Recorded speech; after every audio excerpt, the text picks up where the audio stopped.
Hello student, so I am here to tell you about the transpiration, that is also the part of life process, chapter number 6, class 10th and CBSE board.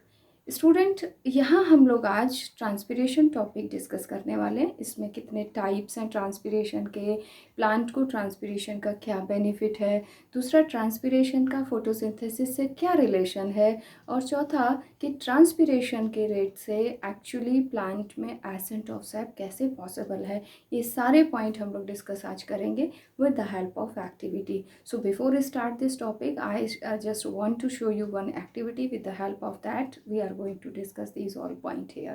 So let's move for that. बच्चों, इस activity के लिए हमें चाहिए one transparent polythene, another the tape. इस polythene के साथ साथ हमें एक पॉटेड प्लांट भी चाहिए. तो आप पॉटेड प्लांट में ये यूज़ करने वाली हूँ. This is tomato plant. इस प्लांट पे मैं क्या करूँगी, इस पॉलीथीन को कवर करने वाली हूँ. ठीक है, मैंने इस पॉलीथीन को इस प्लांट पे कवर कर दिया.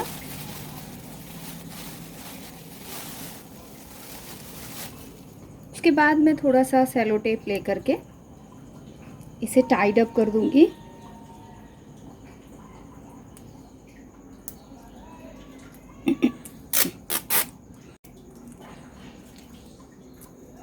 ये सेलो टेप इस पॉलीथीन को यहाँ प्लांट से टाइट कर देगा और बाहर से जो गैसेस हैं वो इसमें ट्रांसफ़र नहीं होने देगा.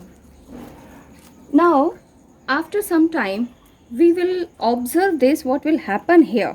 Okay, till this activity will going to complete, we should understand what is transpiration. We need to understand that plant is having two system. One is root system, another is shoot system. The root system is found underground, and above the soil the shoot system is present, that is called aerial part of the plant. So the aerial part of the plant is leaf, stem, fruit and flower. Now what is the transpiration? The loss of water in a form of vapors from the aerial part of the plant is called transpiration. It means transpiration is possible by the stem, by the leaf, flower and fruit. The root is not going to hold this transpiration as these are underground. Now, how many type of transpiration takes place here? The transpiration are three type. One is the cuticular transpiration, another is stomatal transpiration, and last is the lenticular transpiration. What is cuticular transpiration? For that, understand this leaf is here, and over this leaf epidermis is found, and above the epidermis one cover is also there, that is called cuticle.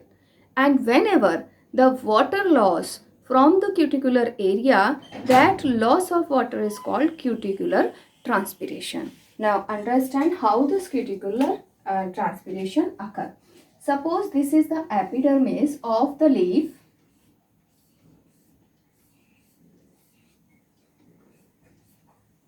and above this epidermis one layer is also found, that is called cuticle. This layer is called cuticle. Actually it is present here for the purpose of protection, and from this cuticular area the water get evaporate in a form of vapor. So that means this is called cuticular transpiration. Sometime this cuticle is made up of by the waxy wax coating. So in the plant those are having cuticle with wax.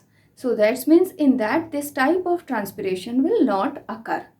Almost this happen in the xerophytic plant or the desert plant, because in the desert plant this transpiration is the evil event. Okay, it is not good for the health of plant. This desert plant want to stop this transpiration process because soil is having less amount of water. So the problem will be faced by the plant, that is called water stress. So to avoid the water stress here, the cuticle is made up by the wax, and wax is impermeable for the water. That's why the transpiration through the cuticle is not there. Okay, to avoid transpiration, the xerophytic plant is having waxy cuticle, and from the waxy cuticle transpiration will not be there. Okay, next point is the stomatal transpiration. In this epidermis, the stomata is also found. The stomata is the tiny pores present on the surface of leaf, and whenever the loss of water from the stomata is there, that loss of water is called the stomatal transpiration. Approximately 90% water get evaporate from this stomata, and 5 to 7% water get evaporate from the cuticle. Okay. Next is the lenticular transpiration. The stem is there, and in the stem, suppose this stem you are observing, in the stem small pores are situated. These small pores are called lenticles. If the loss of water in a form of vapors from these lenticles area, so it means it is the lenticular transpiration.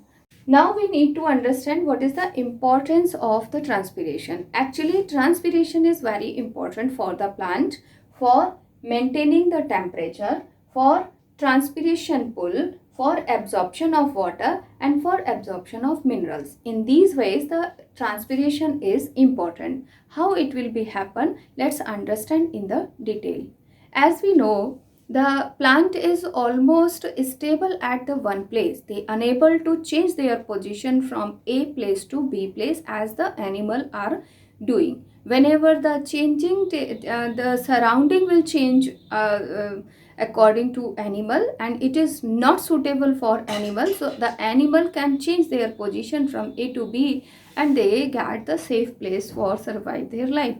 But plants are unable to do this. When sun rays is available outside, so plant are unable to hide itself from the heat stroke. So how they are going to wear this heat stroke? Okay, so for that the transpiration is helping it for maintenance of temperature. How it will be happen? Let's understand. Suppose sun rays is available outside and sun rays fall over the surface of plant. So the water which is present inside the plant get evaporated outside, that is called transpiration. So hot water throw outside from the body of plant, and the cold water which is present in the soil, plant absorbing it, and in this way the temperature of the plant can be maintained. Second is the transpiration pull. Whenever the loss of water from the aerial part is there, so the water stress will be there in the plant. That is called the negative pressure or the suction pressure.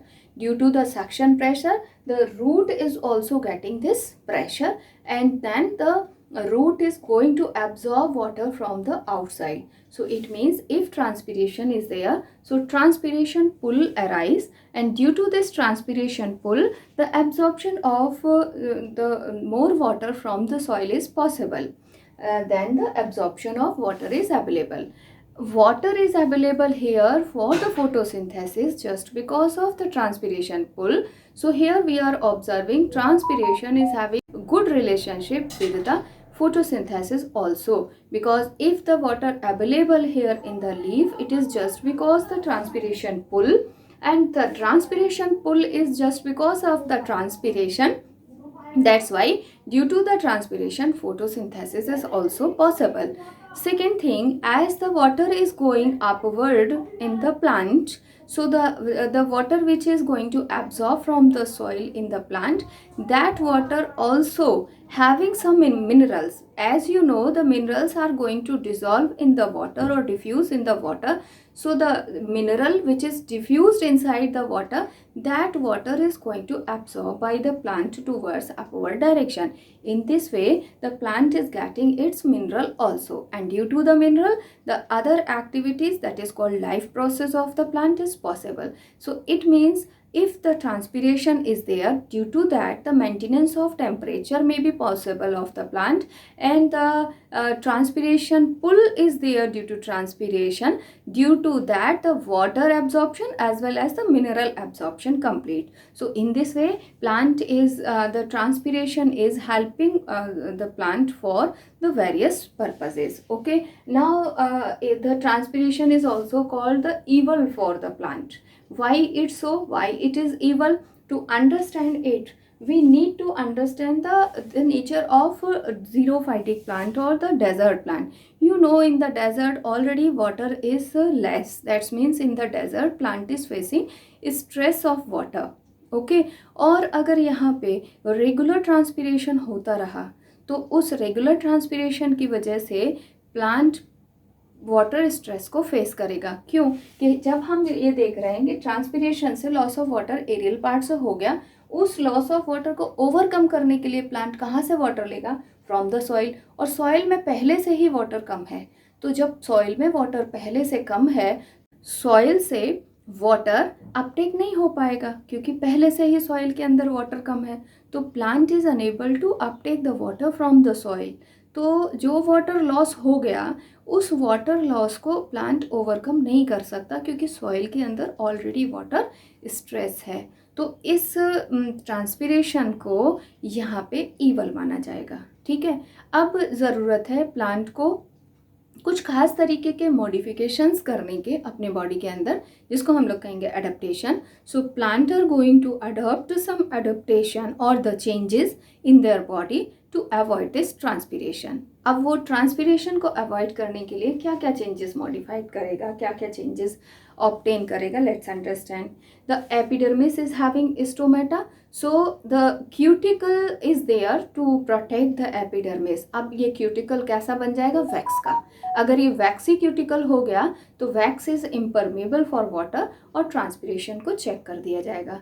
दूसरी चीज़, अगर cuticle वैक्सी cuticle नहीं बन सकता है तो ये leaf जो है इस तरह से कर्ल होके क्या बना देगा? यहाँ पे स्पाइन बना देगा. ठीक है, तो यानी leaf is found in a form of spines like this. जैसे ये कर्ल हो गई लीफ, तो लीफ कर्ल होकर के इस तरह से स्पाइंस डेवलप कर दे प्लांट के ऊपर. इसमें कैक्टस का प्लांट जो है काफ़ी सही है एग्जाम्पल के फॉर्म में. Suppose this is the cactus and over the cactus you are observing these spines. These spines are nothing. These spines actually are leaf. ठीक है, तो leaf are modified into a form of spines. As the leaf curl and is change itself as a spines, तो जितने भी इसमें stomata है that stomata get hide itself और transpiration rate को चेक कर देगा. ठीक है, दूसरी चीज़ है कि यहाँ पे स्टोमेटा की ओपनिंग एंड क्लोजिंग जो मेथड है उसी को बदल दिया जाए. जैसे कि जनरली डे ड्यूरेशन में स्टोमेटा ओपन होते हैं और नाइट में स्टोमेटा क्लोज होते हैं. तो ज़ीरोफाइटिक प्लांट्स में यानी डेजर्ट प्लांट में स्टोमेटा नाइट में ओपन होंगे और दिन में क्लोज रहेंगे क्योंकि दिन में सन अवेलेबल है. सन अवेलेबिलिटी की वजह से ट्रांसपिरेशन हो जाएगा. उसे अवॉइड करने के लिए दिन में स्टोमेटा क्लोज रहें और रात में स्टोमेटा ओपन हो जाएं. लेकिन the problem faced by the plant that how they are going to trap carbon dioxide for the fixation of it for food. तो रात में जब स्टोमेटा ओपन होंगे उस समय कार्बन डाइऑक्साइड को प्लांट एब्जॉर्ब करेगा, इंटरमीडिएट प्रोडक्ट बनाएगा और जब डे ड्यूरेशन में इसे फोटोसिंथेसिस परफॉर्म करना होगा तो इस इंटरमीडिएट प्रोडक्ट से ही कार्बन डाइऑक्साइड फर्दर रिलीज करके ये अपने पर्पस के लिए यूज़ कर लेगा. ये सारे पॉइंट मैंने आपसे डिस्कस किए ट्रांसपिरेशन को समझने के लिए. एक और पॉइंट है कि कितने कितने परसेंट आपका ट्रांसपिरेशन किस किस एरिया से हो रहा है. तो अगेन एक बार मैं क्लियर कर देती हूँ. 5 to 7% क्यूटिकुलर ट्रांसपिरेशन होगा. अप्रॉक्स 90% आपके प्लांट स्टोमेटल ट्रांसपिरेशन परफॉर्म करेंगे और करीबन 1% ओनली आपके प्लांट लेंटिकुलर ट्रांसपिरेशन परफॉर्म करते हैं. अब हम ऑब्जर्व कर लें कि उस एक्टिविटी में क्या हुआ फाइनली जो हम लोगों ने अभी थोड़ी देर पहले हेल्ड किया था. ठीक है, उस एक्टिविटी को देखने के बाद आपको कंफर्म हो जाएगा कि यहाँ पे जो ट्रांसपिरेशन है उसमें वाटर का लॉस हो रहा है. साथ में प्रेजेंट जो गैस रिलीज होगी क्योंकि ये डे ड्यूरेशन में हो रहा है तो डे ड्यूरेशन में फोटोसिंथेसिस होता है और फोटोसिंथेसिस के दौरान ऑक्सीजन रिलीज़ होगी, तो हम ये भी उससे प्रूव कर पाएंगे कि रिलीज गैसेस में से ऑक्सीजन है। अगर मैं ये पूछूं कि ये जो वाटर का लॉस हो रहा है वो कहाँ से हो रहा है, तो आंसर होगा लीफ, क्योंकि लीफ में प्रेजेंट है स्टोमेटा। तो स्टोमेटा लीफ की सरफेस पर प्रेजेंट होने की वजह से ओपन है, और उन ओपन स्टोमेटा से वाटर और साथ में ऑक्सीजन यानी गैसियस एक्सचेंज कंप्लीट हो पा रहा है। Let's observe that. तो स्टूडेंट्स, आप ये जो एक्टिविटी हमने अभी थोड़ी देर पहले हेल्ड की थी, इसको करीबन मैंने 2-2.5 घंटा वेट किया है होने में, तो आप उसका फाइनल रिज़ल्ट देख रहे हो, है ना। तो आप सबसे पहले पॉलीथीन का शेप देखिए। जो पॉलीथीन का शेप है वो चेंज हो चुका है ना। पहले ऐसी शेप में पॉलीथीन नहीं थी, अभी स्वेल आपको दिख रही है ना। और ये स्वेलिंग क्यों हुई? क्योंकि आपको पता है कि फोटोसिंथेसिस हो रहा होगा यहाँ पे, क्योंकि डे ड्यूरेशन है, सन भी अवेलेबल है, तो उस टाइमिंग में गैस एमिट होती है, that is oxygen. Oxygen emission हो रहा है, इसका प्रूफ देने के लिए मैंने ऑब्ज़र्व किया कि इसमें एक इंसेक्ट भी है ना। अभी देखते हैं इंसेक्ट दिख रहा है कि नहीं। इसमें मैंने एक इंसेक्ट भी देखा था, तो वो इंसेक्ट अभी भी अलाइव है। 3-4 घंटे के बाद भी वो इंसेक्ट अलाइव है। अभी मुझे वो इंसेक्ट नहीं दिख रहा, इसमें एक अभी मुझे नहीं दिख रहा वो इंसेक्ट, लेकिन वो अलाइव था इंसेक्ट। तो इट मीन्स यहाँ पे जो गैस है, एमिट गैस, वो आपका ऑक्सीजन है, ठीक है। जैसे कि रेस्पिरेशन से कार्बन डाइऑक्साइड इमिट होना चाहिए, तो थोड़ा बहुत अमाउंट कार्बन डाइऑक्साइड भी होगा, लेकिन कार्बन डाइऑक्साइड को प्लांट खुद अपने फिक्सेशन के लिए, फोटोसिंथेसिस का रिज़ल्ट जो फूड है वो बनाने के लिए यूज़ करेगा। तो ऑब्वियसली इसमें प्रेजेंट जो गैस होगी वो ऑक्सीजन ही होगी, ठीक है। दूसरी चीज़, आपको यहाँ पे कुछ ड्रॉपलेट्स भी दिखाई दे रहे होंगे।